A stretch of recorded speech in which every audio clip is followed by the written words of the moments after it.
आजचा पक्षी आहे काळा अवाक किंवा लाल डोक्याचा कुदळ्या किंवा काळा शराटी.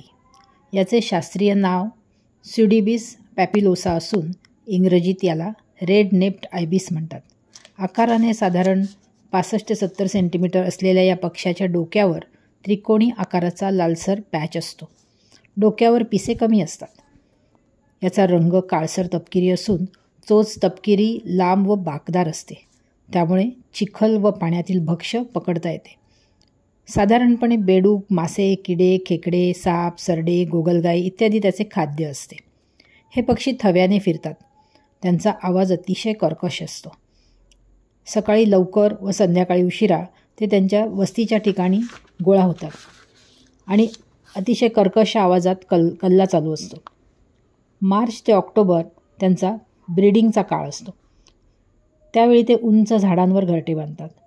आजकाल वृक्षांची संख्या कमी होत असल्याने बऱ्याच ठिकाणी मोबाईल टॉवरवर पण यांचे घरटे बघायला मिळते. मादी एकावेळी 2 ते 3 ठिपके असलेली अंडी घालते. माझ्या आधीच्या घरातून एका झाडावर उंचावर याचे घरटे, त्यातील पिल्लांचे संगोपन सगळे काही बघता आले होते. हे पक्षी तेच घरटे पुन्हा वापरतात हेही पाहिले होते. आज इथे फिरताना हा काळा शराटी एकटाच आला. सध्या यांचा ब्रीडिंग सीझन चालू असल्याने घरटे बांधण्याची लगबग चालू असावी, कारण याने चोचीतून गवताच्या काड्या घेतल्या आणि उडून गेला.